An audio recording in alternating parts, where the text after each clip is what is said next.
So one of the biggest deterrents to therapy in all my 16 years of experience parenting a child who's autistic is the cost of therapy can really deter parents from having continuity. And therapy works best when it's provided on a continual basis, when the child can access it consistently. So what I'm getting is iZola helps parents to intervene early for their children while providing subsidized therapy. Yes.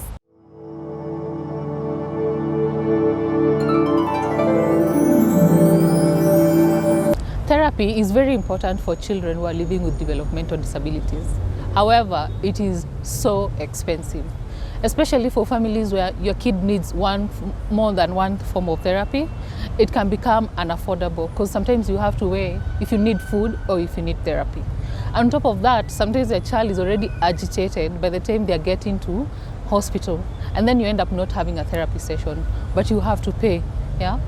However, today I'm so excited to be hosting the founders of Vitafluence because they have a platform that allows you who has a child with a disability to connect with a therapist who will come to your home and sometimes also provide online services for therapy.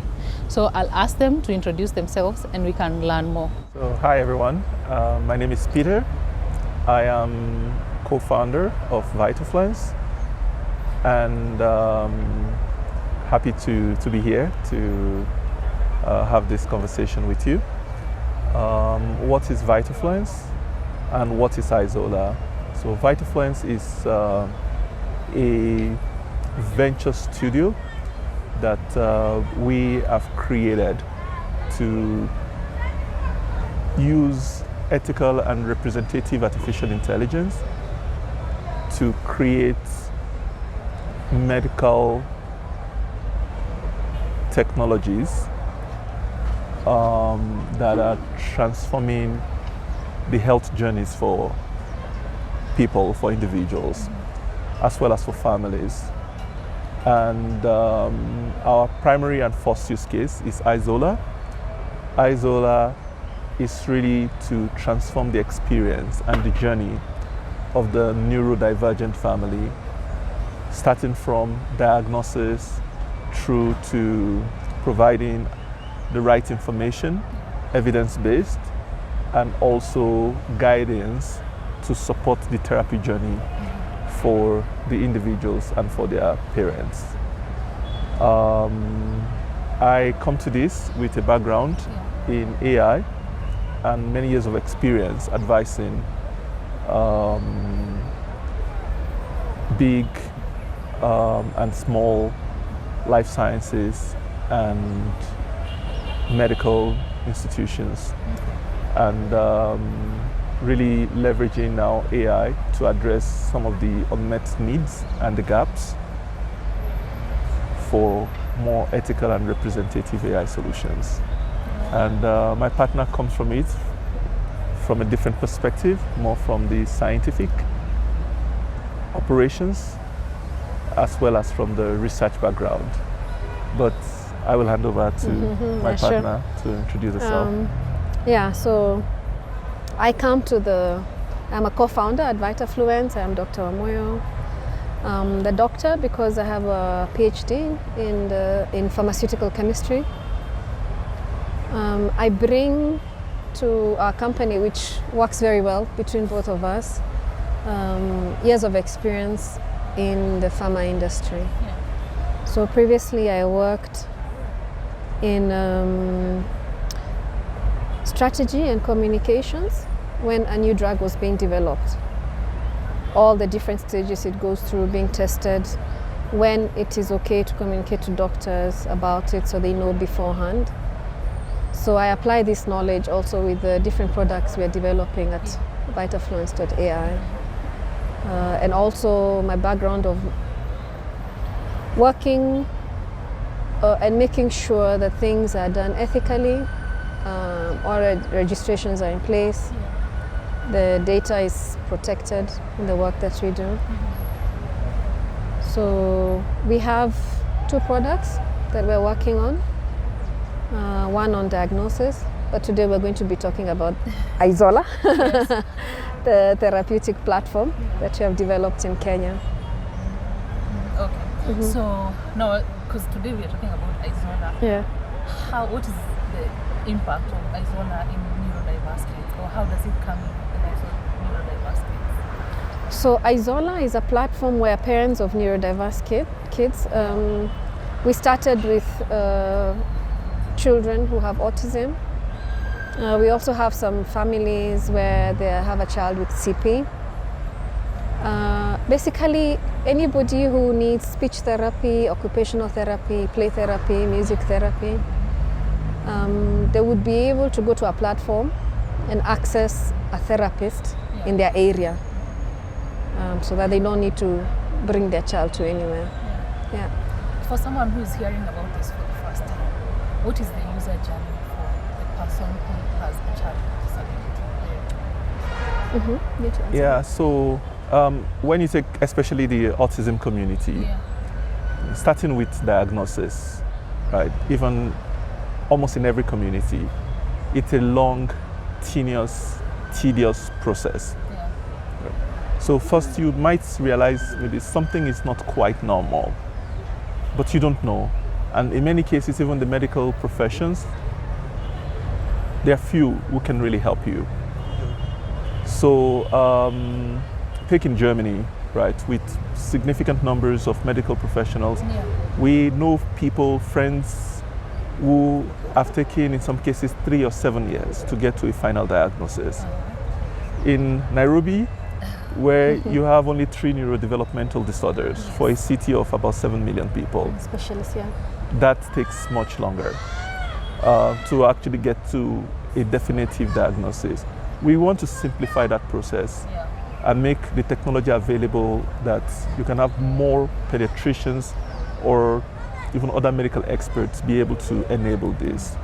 So it starts from diagnosis, complex, difficult, but then even after you're diagnosed, where do you go to? How do you find the right therapy, the right therapist? How do you engage them? How do they guide you? How do they monitor progress? This is why we created iZola. iZola is to help you, once the diagnosis has been received, to help you navigate that process, starting with a primary therapy close to you, and that therapy does the assessment, creates a personalized therapy journey for you, and then guides you using the platform to support and to monitor and to keep track, both sometimes face-to-face, be it at the therapist office, be it at the client's home, often at the client's home. Sometimes it's remotely through the teletherapy solution that we have inside of iZola. And then sometimes it's even without the therapist being there, because we've created solutions that the therapist can, give activities, they can give even some tasks that have been automated as games inside of iZola, and that process can continue. This makes therapies to be more effective and to have a longer lasting impact on the child and on the family. So when you move offline, like now a parent who has a child with disability and I've been connected to a therapist, so the therapist will be coming to my house. Do you monitor the progress, or how do you onboard the information that is being received online to develop? How do you develop it? We are very fortunate to work with some of the top therapists in Kenya, and also to work with great partners. For example, the parent groups, the ADAT. And these people, as we're developing our product, they keep giving us feedback of the things that we need to tweak. So that's that's very important for us, that you're not creating products that you create them out there and just come and dump them on people. And whether they're able to use them or don't use them, or maybe they have to change who they are to be able to use what you're creating. So, and one of the ways that what we mean when we say it goes on even when you're away, is because the therapists are trained on our platform and they know how to use the tools that are there. We have games, gamified goals. We also have goals for the children to achieve, that the parent is able to go and see, the therapist gave us this homework this week. We need to, I don't know, write this way, or hold a pen like this, or play this particular game 5 times this week. And then the therapist knows, or they're the ones who monitor, they're the ones who create the programs with the children or with the families. Then they're able to monitor that it's being done. What you're offering can be provided in hospitals. Yeah. So what gap are you bridging as iZola? So we're working on the neuro health journey, from diagnostics onto the therapeutics, because what do the parents do after they find out their child has been diagnosed with autism? Until now, there's a lot of push all over the world, not just in Kenya, towards digital health, improving the solutions that there are, or accelerating the solutions, or accelerating the access to therapy, accelerating the problems that they have, the solutions that can be available.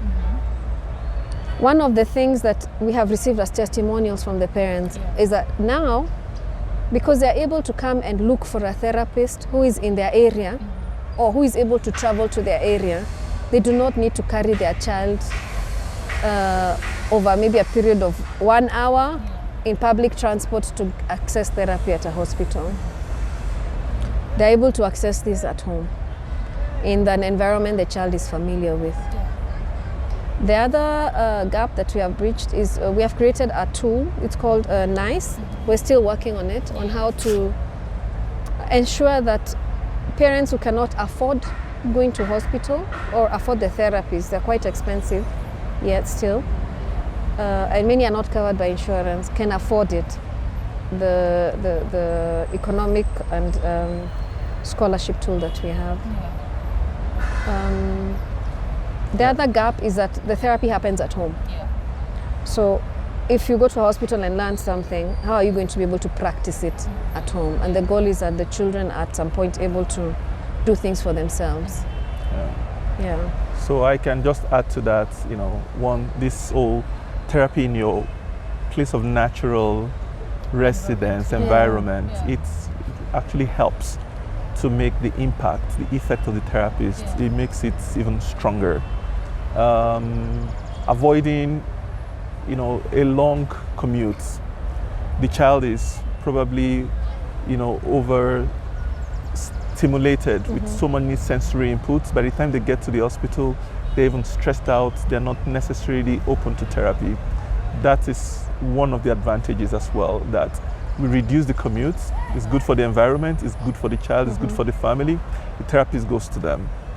Then it's all about access at the end of the day. That,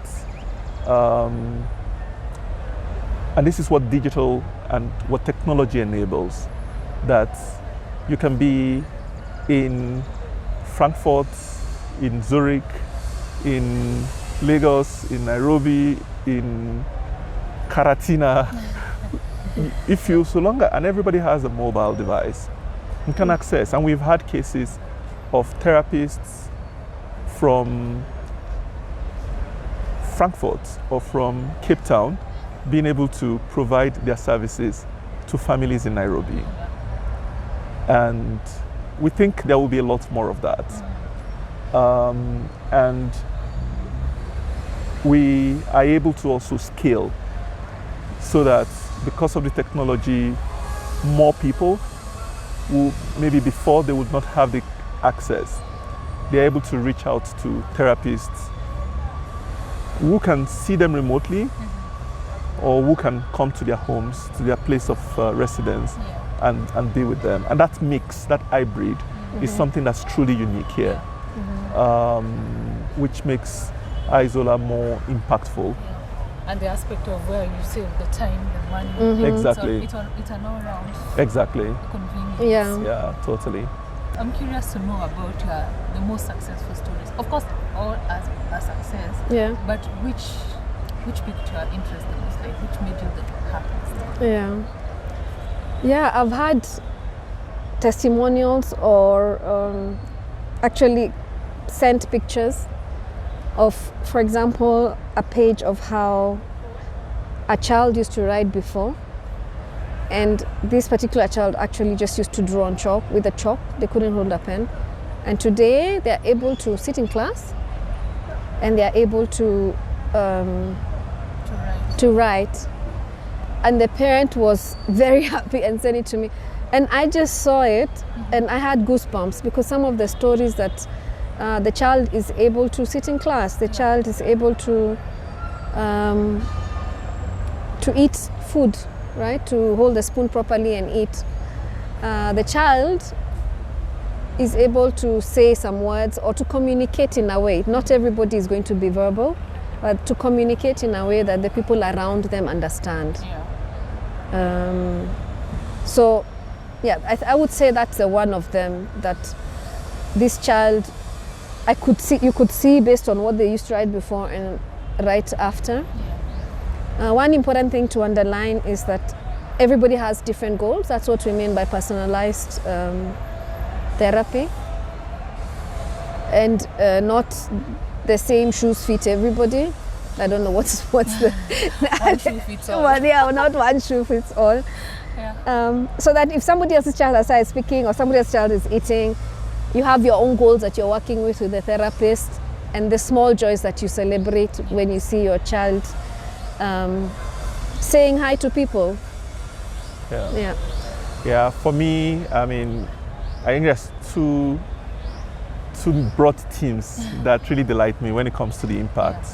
Number one is, these milestones that seemed impossible.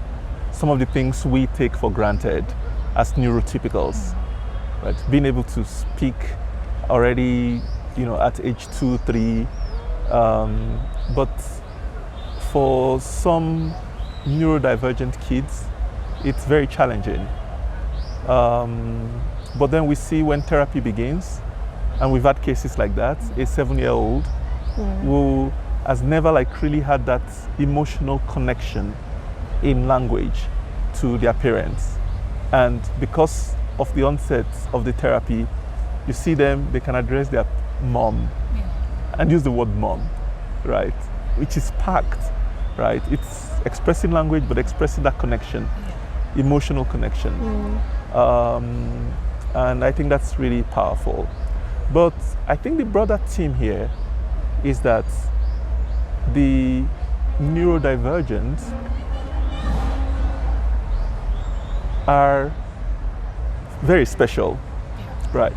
Some say that our society or our civilization is moved along by those people with those superpowers of concentration to push the boundaries of science, of entrepreneurship.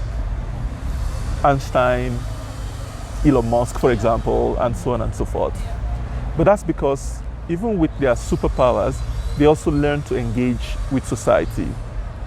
And those are the impacts that we see early on, that, be it in able to write again, and we've had cases like that kids are able to re-engage such that their parents can actually bring them into a normal school, and they're able to engage. They can start to, make some of those emotional connections that makes them, connect and, engage better in society.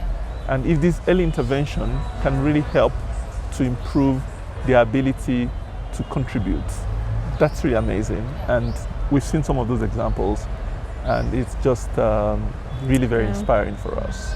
Also humbling in a way. So Peter, you had mentioned something to do about early intervention, so maybe you can expound on that. Yeah, early intervention is critical. So and there is a scientific consensus that engaging early enough, especially for things like speech, but even for other kinds of behavioral interventions, that it has a big impact on the outcome for that child. And here we're looking at outcomes like years and even decades down the line. It can make a difference between if a child is going to be able to actively connect with society and contribute to society.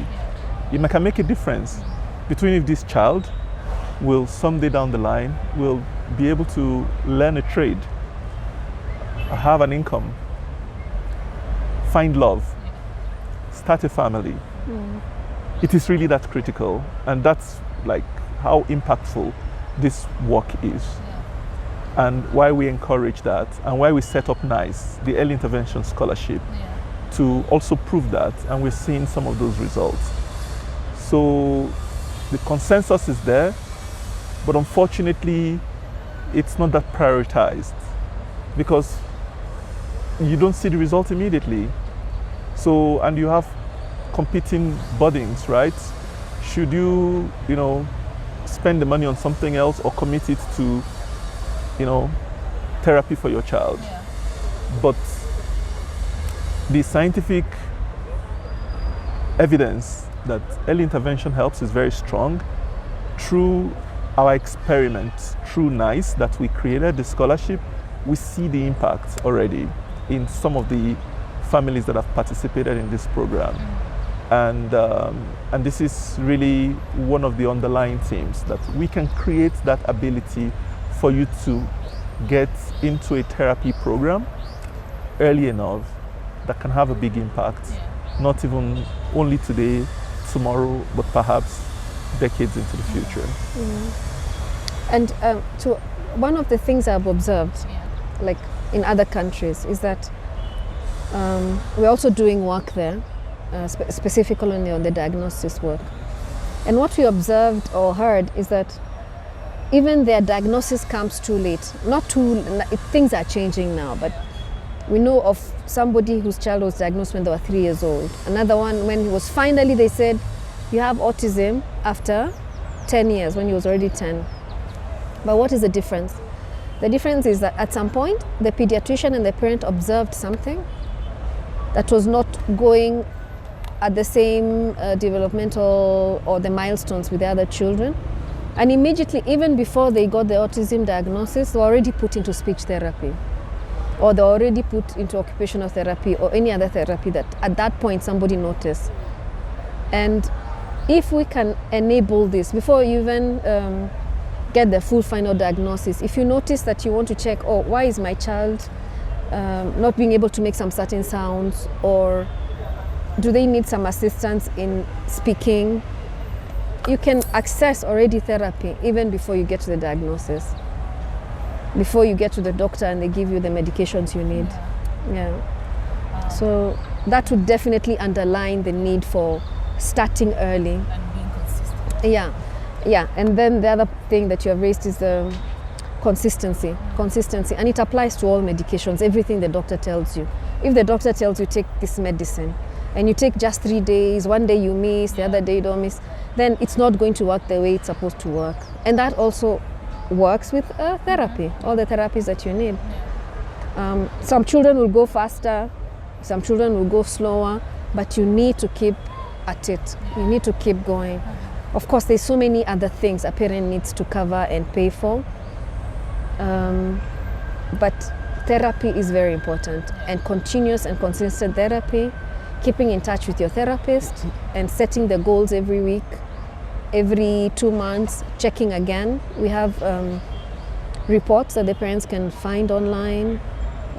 We have goals, developmental skills on our platform that the therapist can set together with the parent, so that every time consistently they are checking and saying, where are we going? Should we change tactic, or should we continue like this? Okay. So let me just try to echo back what you said. Like in layman terms. So if I have a kid who has a disability, and I'm not sure, I'm yet to know that they have a disability, but I know there's something wrong with them. So my first step would be to go to Vitafluence website, right? If you decide that you want to find a speech therapist for your child, to go with your platform. And you were looking for a speech therapist in your area to come and see your child, go to the Vitafluence website, and navigate to the point of where you can say, find my therapist. Then you're able to filter out based on location, based on the kind of therapy you need. I think that's it. Location and the therapy you need. The therapy types. Yeah, the therapy and types. the language and of language. instruction as well. So because you want a therapist that can communicate in the language that you use.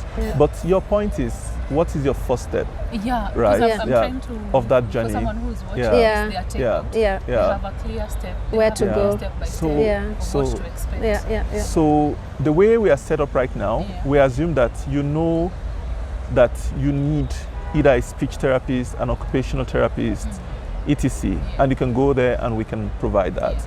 Our second product will help you more with the diagnosis.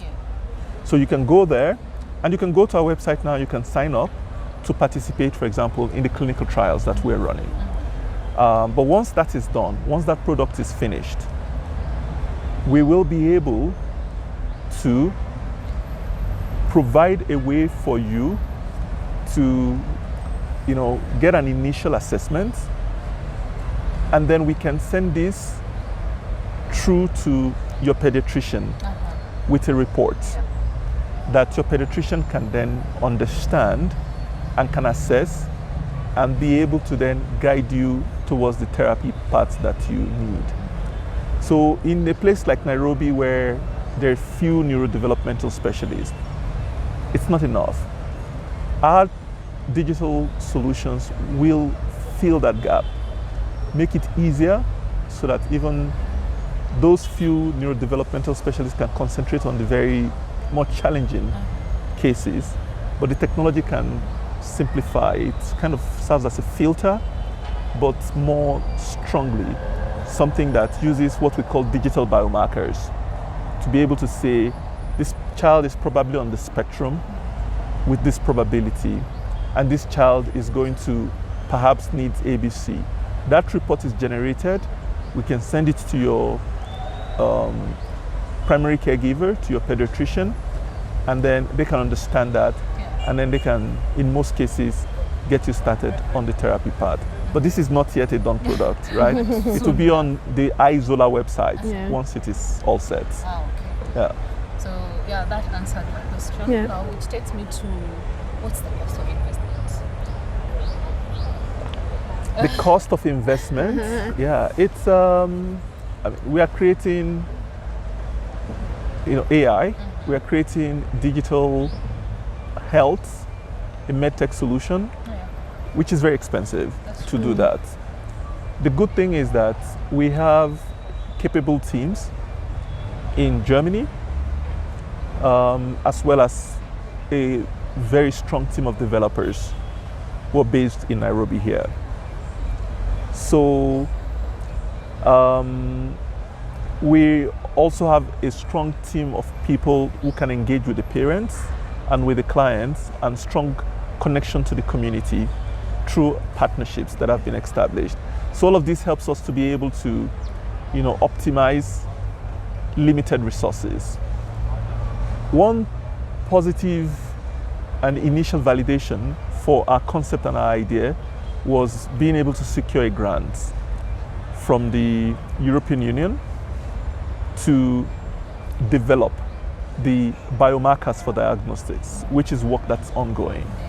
And this supports our research up to 40% of the research that we do, while we have to bring in then 60%. And that goes a long way, right? And we've been fortunate, we've been blessed that we do have some resources to be able to put into a dream, into an idea like this. And we've done that, and we continue to do that. And but it will get to a stage, the work is validated, the results are strong, and then we have to scale it.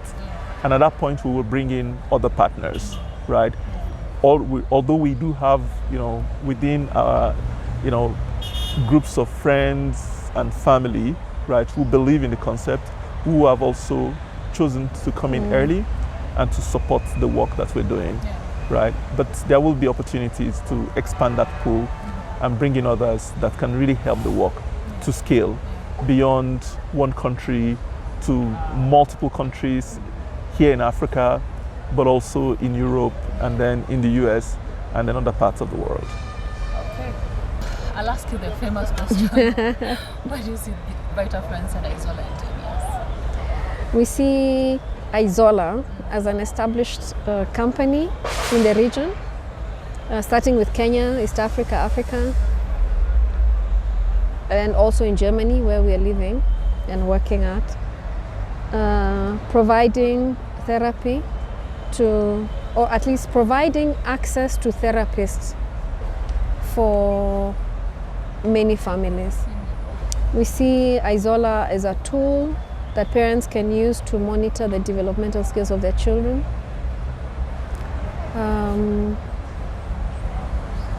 And also that parents can engage with. Yeah. So that's one of the selling points of having, for example, iZola, because the parent is very, very involved together with the therapist in what they're doing. You have parental participation. I think that's what CPC is bringing in, that parents are part and parcel of everything that's going on. And they also learn, they're in the background, but they're learning when they see what the therapist is doing with their children in the house. And they can continue to apply the skills that they see.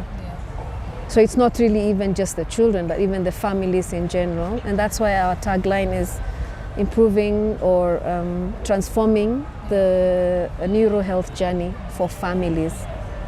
Because the parents are involved, they're the ones with the child most of the time. If they go out to eat somewhere, how to be able to stay with their child in a society setting. So it's not just about the child. So I see that growing, and also iZola growing as a strong platform that equips and enables the therapists to focus on the work that they're doing. Yeah, so I can only just concur to that.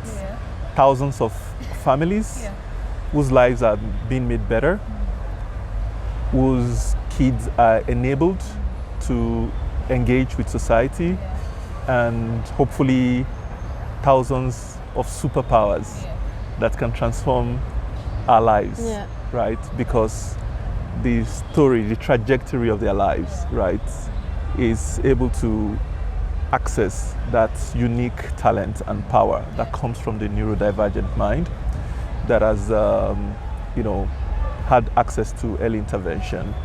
I see hundreds and hundreds of therapists who are able to practice their trade more effectively, reach out to these families, to these parents, and make a big difference in their lives without being burdened by, things that get in the way of doing that, right? Because they have a platform that simplifies for them access to clients. It simplifies the teletherapy session. It simplifies the discovery session for even, creating that plan, that journey. As a result, a culmination of all of this, right, is a business, a venture that is successful and is having an impact, right, in the society on a global level. Good business, but great impact. That's our hope and vision for the long term for iZola. We're here because of that foundation. And how did that come about? So we started initially as creating the diagnostic tools. That was our initial goal. And we got in touch with ADAT because they are a parent group for children with autism based in Kenya. And we worked with them on a pilot trial. And what both of us realized is that it was during Corona, during COVID, everything was locked down, and parents suddenly had no access to therapy, wherever it had been that they used to go before. And we ended up coming up with a solution of creating a therapeutic platform with the goal of therapists being able to access their clients that they had before, and also parents being able to access the therapist on a virtual platform, and which worked well during the lockdown time. So that's the one thing that's very important. Now the work has gone on because during the school holidays the children travel to up country to somewhere, and the parents are able to still continue, and the therapists to still continue with the program that they have with the family or with the child without the child regressing. So that's how we met. We first started on a research project, and then when we got the solution, parents got the diagnosis. We worked with one of the 3 neurodevelopmental specialists in Nairobi. The parents got their children's diagnosis, and then the question was, what next? So now you finally have the diagnosis, you know what your child needs, then you need therapy, but everything is locked down. And this was the solution that we came up with. Yeah, I can add to that it's really important that a solution like this is not created in Ivy League or ivory tower somewhere without being on the ground, understanding the needs of the people that are going to use them. So creating with the therapists as well as with the parents that would benefit from this was always an important part also of our concept of compassionate and ethical AI. It needs to mean something, it needs to be done with the people. And that was why we, from the get-go, we knew we needed to engage, and we looked for and found ADAT as a very integrated and respected part of the community. They represent the interest of the parents trust them, and the parents, they are themselves are parents of children with special needs. So listening to them, understanding their needs, and also, adjusting our solutions to really meet their needs was critical and has been critical to our work.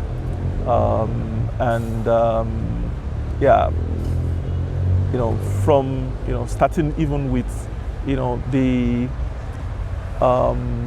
first clinical trial we did here, it was because ADAT is they're not only parents representing parents group, they are also, at least one of the principals is a scientist that we could work with to ensure that we're doing things in a scientifically sound way, engaging the right authorities to get all of the approvals that's needed, and that has been very important for us for the work that we do here.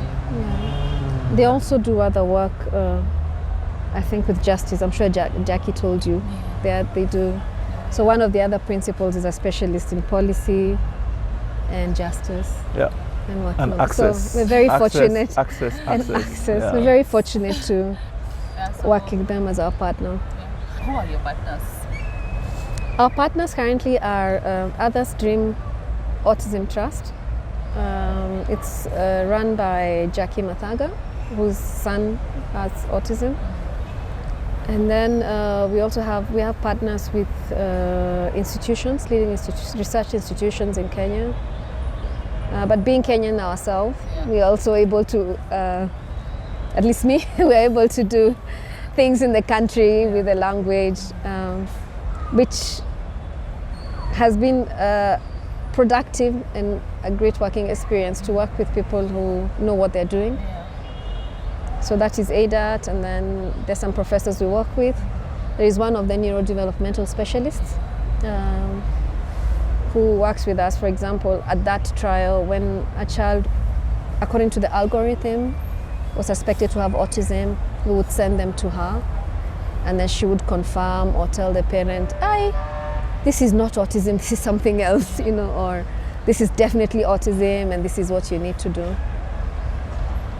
We would definitely like to work with other people. Yes. We're working towards Indeed. Other people. Indeed. Other to amplify the kind of impact that we need, we need to collaborate, to work with partners. And we've started working with the parent group, working with medical professionals. Now we are about to close a partnership agreement with a major research institute in Kenya that will enable us to be able to do even more research, have access to even more resources to get quicker to evidence-based data, and we hope to engage more with corporates as well, with companies that are able to make our solutions available to the employees, right? And that way, be able to have more people have access and have the means to be able to get access to the therapies that are needed. We would like to get the payers, the insurances, to be more engaging as well. We see that oftentimes there's very little penetration of insurance coverage for people with disabilities and with particularly the neurodiverse community. We would like to engage governments and hoping that can change, can improve, and also work with insurances that our solutions can actually help to drive down costs, right? And make sure that more people have access to these therapeutics intervention. These are some of the things we have here, but even beyond Kenya, we have strong partnerships in Europe with some of the leading research centers for neurology, for neuroscience. One of the major, if not the top universities in Germany is a partner that we work with, and we're expanding as well into significant partnerships with major institutions in the Middle East to then have that more representation, right, in the data inputs into the AI that we're creating. So one of the, we're German-based, we could have stayed and worked in Germany and developed everything in Germany, but we're also Africans, and we're not the only Africans who are coming back and bringing the things we have learned, the experience we have had back to our home country. So one of the passions, working with major companies out there, you see that you can bring this solution, but it's not a solution that's, it has to be a solution that's applicable here. Yeah, hence the reason why we work with the partners here. And also having learned things in our career of how to do things properly. So Vitafluence.ai is German-based, which means we're in the EU. The EU has the strongest data protection regulation. It's called the GDPR, and this is what we abide with. The data or any information our therapists, our parents, anybody provides to us belongs to them. This is what the GDPR stipulates. So in terms of, that's one thing, in terms of data protection. In terms of ethical working. So when you come and do work in Kenya or create studies, make sure the things are registered properly at NACOSTI. And then one thing that's very important for me is that whatever we create, or if Kenyans are involved in creating products, the products have to be available to Kenyans. Yes. It's a great privilege to be able to do something that you wake up and every action you take can make someone's life better, can have a strong positive impact. And at the same time, you're able to apply your skills, apply yourselves to create something that can become a truly great and successful venture. And that combination of good business and great impact is ultimately very inspiring and stimulating. And that's one of the things that truly drives us as well. Yeah.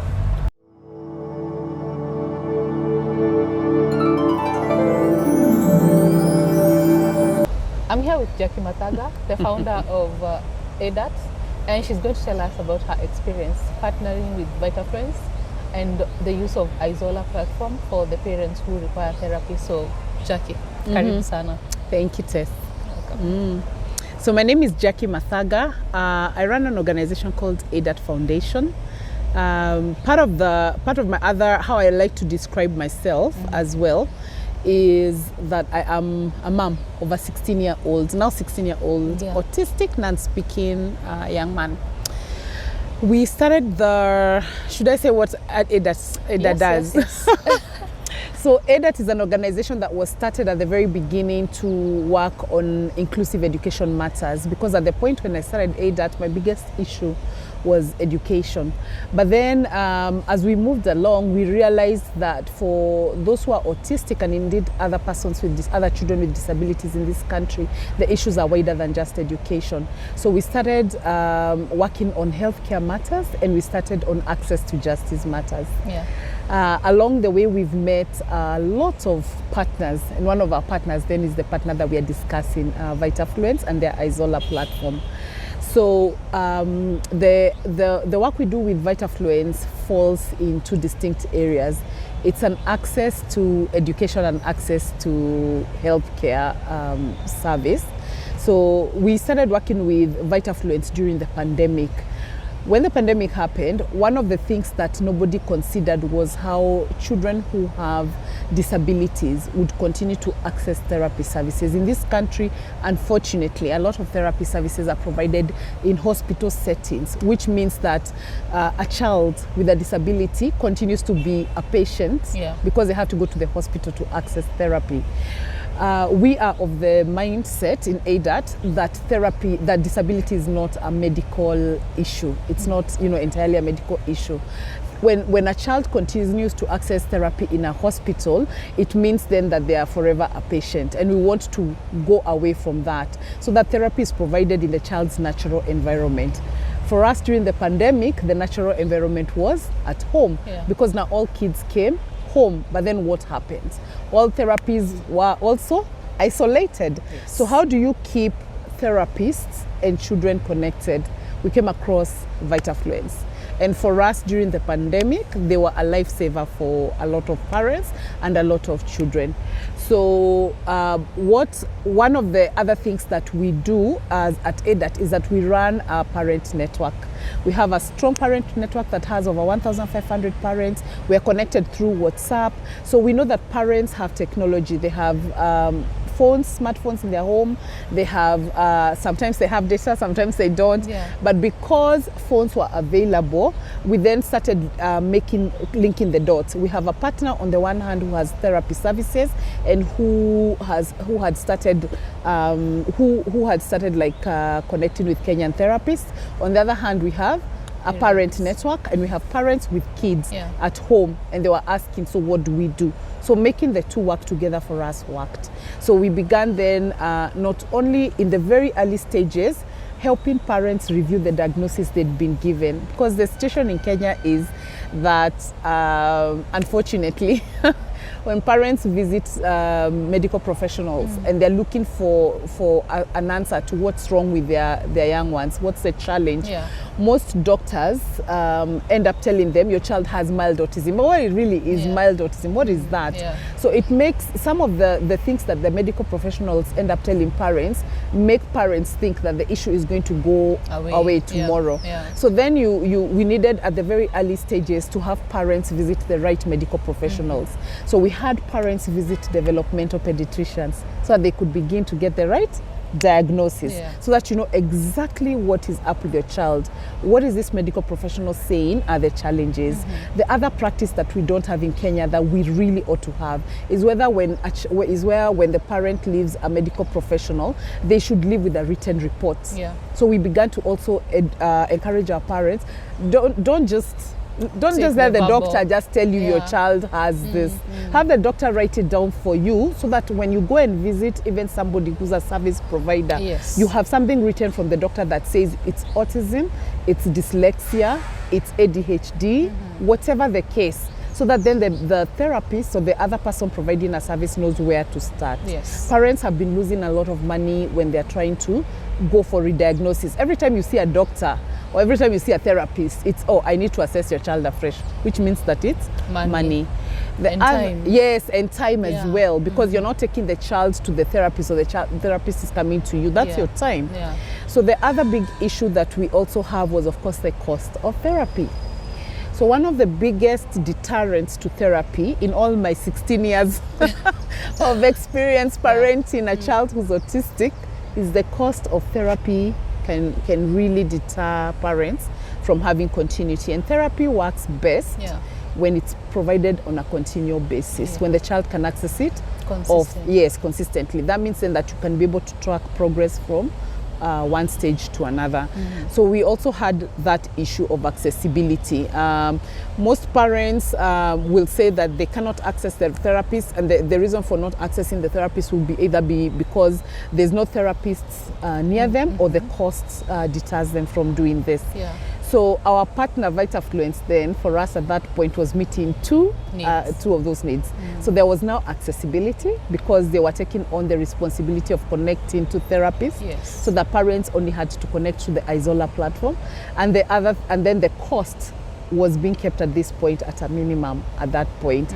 The very beginning we had scholarships. We are hoping that, like our partners would be able to access more funding, or that we ourselves as AIDA would be able to access more funding, so that we can help parents meet the costs of therapy. So then some kids then started on the platform. So while we were at home during the pandemic, it didn't mean that kids could not get therapy services. Yeah. So I want to first take you back, because you said even you got deterred by the cost. Yes. So, because how many types of therapy did you or do you still take your son to? Okay, so at the very beginning, when a child, one of the things that we encourage parents to do when they notice that there's a challenge with their child, that your child is not developing in a typical manner, that your child has not spoken when they should, your child is not walking when they should, your child has behavior that is not typical, your child seems to be having what parents call tantrums, but with autistics it's a meltdown, your child seems overwhelmed by things, you don't wait. When my son got diagnosed, we got our diagnosis at age 5. Was that late or was that early? That was late. That was late. What is the age of getting a diagnosis? So you can get a diagnosis as early as 18 months now. But when my son was younger, things were not the same way they are currently in Kenya. I tell parents now that we've come a long way from those years. It's been what, since we got our diagnosis, it's been now 11 years. 11 years post-diagnosis is a lot that's happened in the last 11 years in this nation. There's more information that's available online. There are more professionals who are aware of autism and other disabilities. So things have gotten easier. So there's no reason, or there are also parent networks, meaning that information is out there. It's widespread. When my son first got diagnosed, I didn't know any other parent who had a child with autism. Now I'm telling you, in my parent network, there are more than 1,500, and nationally, I have those who are not on the platform are even more. Parents that I know who are not even on our platform but live in other counties. So the numbers of children who have been diagnosed with autism and other disabilities continues to rise. And maybe this is because we are now more aware of what disability is, or people are more open to admitting that their children have a challenge, whatever the case. So we got diagnosed at age 5, which in my opinion is late. Parents now are getting a diagnosis as early as 18 months. And when that diagnosis happens early, it makes such a huge difference in terms of what services, how the child is able to develop. So at the very beginning, you have speech therapy, you have occupational therapy, there's play therapy available, music therapy. We mentioned ABA, applied behavior analysis, which is rare because we do not have those therapists in Kenya. I think there are 2 in this entire nation. And you already have more than 1,500 people. Yes. So there are so many therapies that parents could do and that parents are doing that are accessible in this nation. But the question has always remained, how do we link the services to the parent? Because of our platform Through the Roof, our WhatsApp platform Through the Roof, parents are able to tell each other, oh, have you heard about a therapist who's in this area? Or even to ask each other, I live in area X, is there a therapist near me? So parents help each other in the network. So once information about Vitafluence started spreading within our network, because we made it known there was somebody who could link us to therapists, then parents were able to contact Vitafluence directly to then begin to access the services for their children. Okay.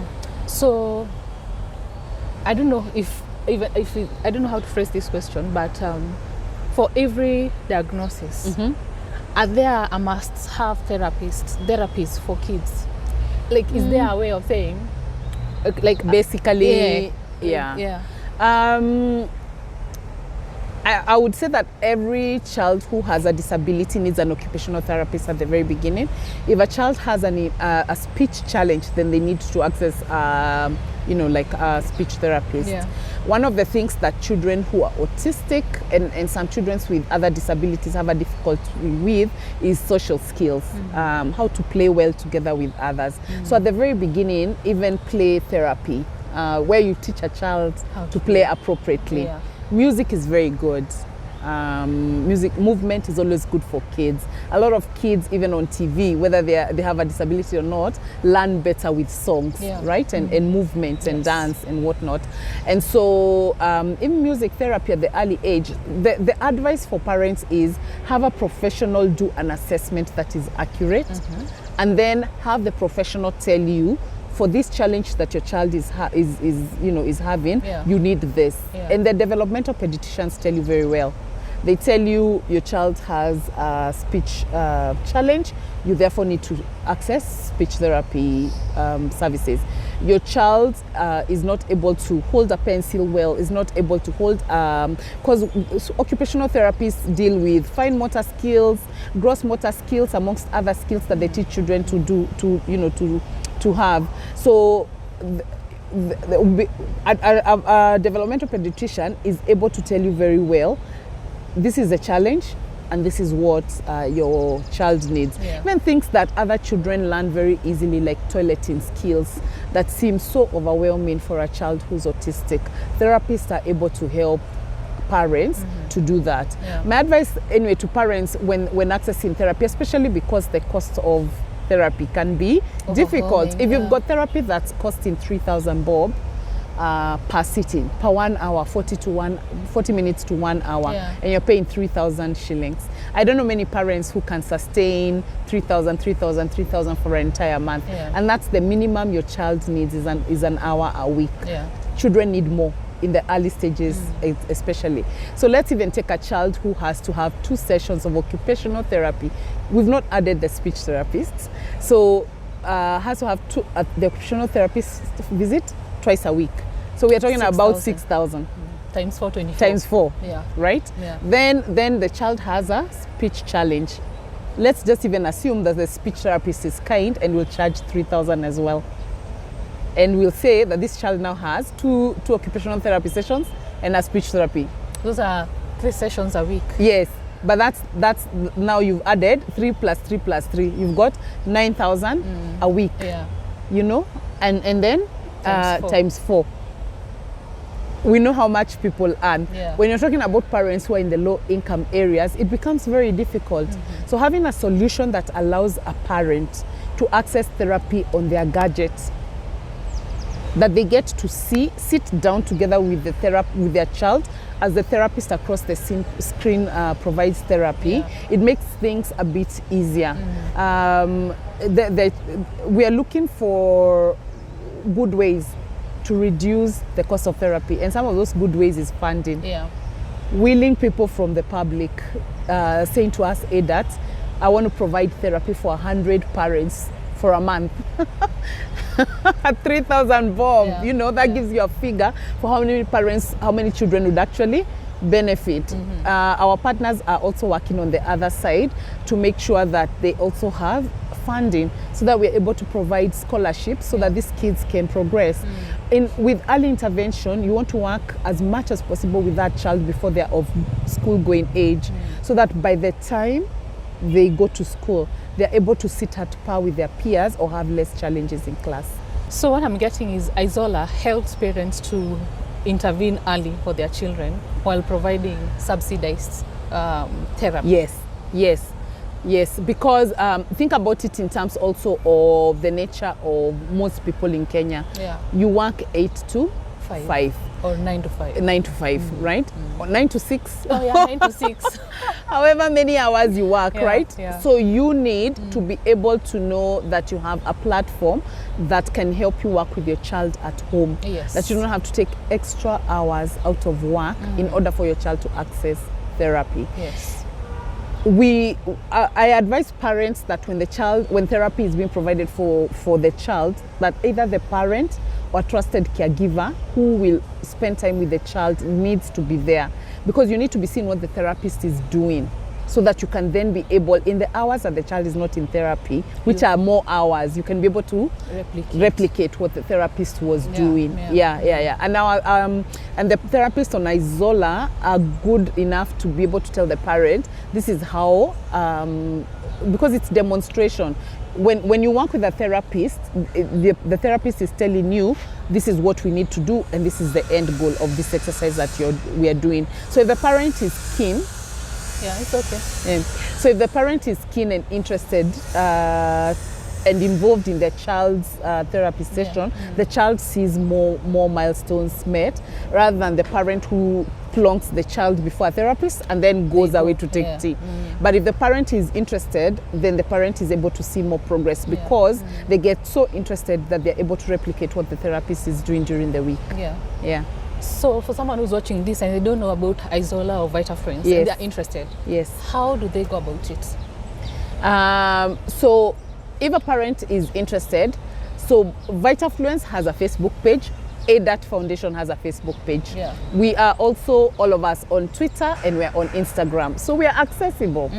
You can also reach us on info@adatfoundation.org, and we can connect you. All you need to do is message us on Facebook, Insta, or Twitter. Tell us you're interested in reaching out to Vitafluence, or even message them directly, and we'll connect you. We're interested in more parents accessing this, because if you think about the economies of scale, the more parents who are able to access this platform, the lesser the amounts then become. Because the more people who pay for it, the easier it becomes.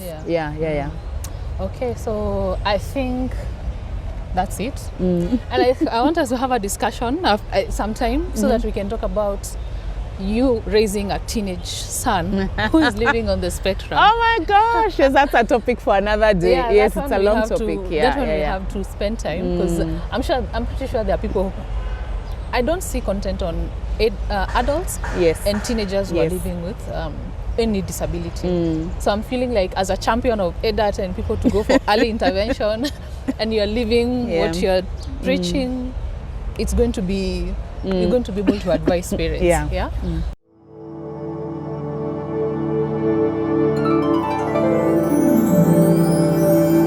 So I hope you've learned as much as you can from this interview. And if you have any questions, leave them in the comment section. If you want to connect with any of these people, the handles have been shared and you can look them up on social media. And also feedback, let us know what you think about the interview in the comment section. And until next time, be safe and make good choices.